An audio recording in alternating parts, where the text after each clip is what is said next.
ప్రియమైన దేవుని పిల్లలకు మన ప్రభు అయిన యేసుక్రీస్తు యొక్క పరిశుద్ధమైన నామములో మీ అందరికీ వందనములు. ఈరోజు నేను చెప్పదలుచుకున్న అంశం ప్రేమను గురించి మనం వివరంగా తెలుసుకుందాం. కొన్ని సంగతులలో లూకాసు వార్త 10వ అధ్యాయం 27వ వచనం. అతడు నీ దేవుడైన ప్రభువును నీ పూర్ణ హృదయముతోనూ నీ పూర్ణ మనస్సుతోనూ నీ పూర్ణ శక్తితోనూ పూర్ణ వివేకముతోనూ ప్రేమింపవలెను. నిన్ను వలె నీ పొరుగు వారిని ప్రేమించవలెను. అంటే పరిశుద్ధ గ్రంథంలో నిన్ను వలె నీ పొరుగు వారిని ప్రేమించాలని వివరంగా చెప్పబడింది. కానీ మనం అలా చేయట్లేదు. అలా చేయకపోతే ఏమవుతుందో మరొక వచనంలో చూసుకుందాం.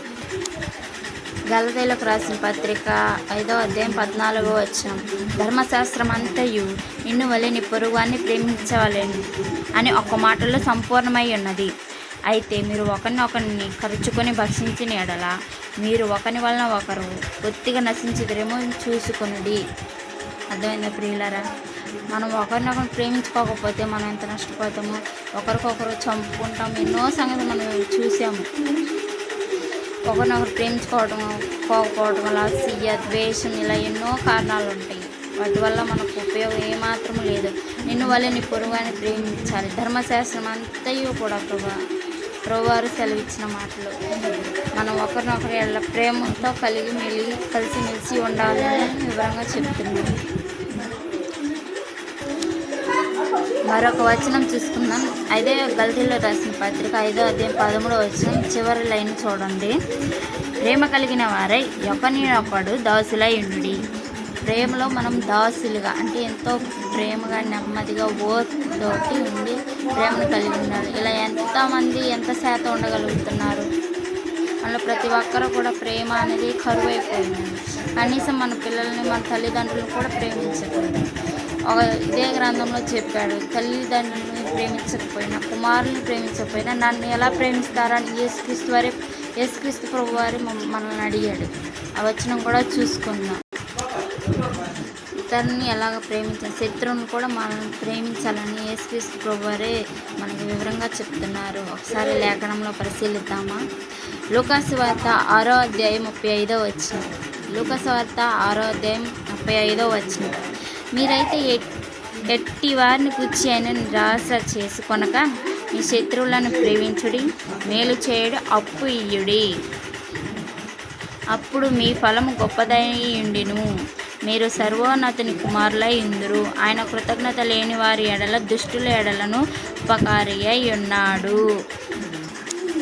మనం చేసే ప్రతి పనిలో కూడా ఎంతో కొంత నిరాశ అనేది కంపల్సరీగా వస్తుందండి. వాటిని కూడా ఎదుర్కొని మనం శత్రువులను కూడా ప్రేమించాలని ఈ లేఖనంలో మనం చదువుకున్నాం. వారికి అప్పియాలి, వారికి స్నేహం చేయాలి, మేలు చేయాలి, ఏ అపకారమైన వారికి సహాయం చేయాలి. ప్రతి విషయం గురించి కూడా క్లియర్గా చెప్తున్నారు. ఇతరులని ఖచ్చితంగా క్షమించాలి.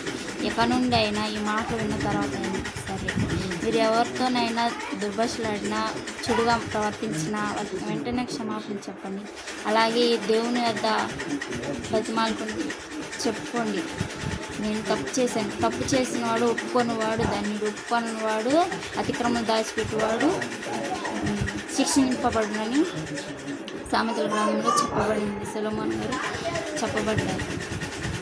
ఎక్కడైనా ప్రేమను గురించి మనం వివరంగా తెలుసుకుంది.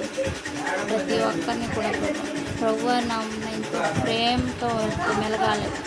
ప్రతి ఒక్కరం కూడా మనం యేసుక్రీస్తు ప్రేమలో మనం ఫలించాలి. ఆత్మఫలాల మొదటిగా మనలోనే ప్రేమ అనే ఫలము ఫలించాలి.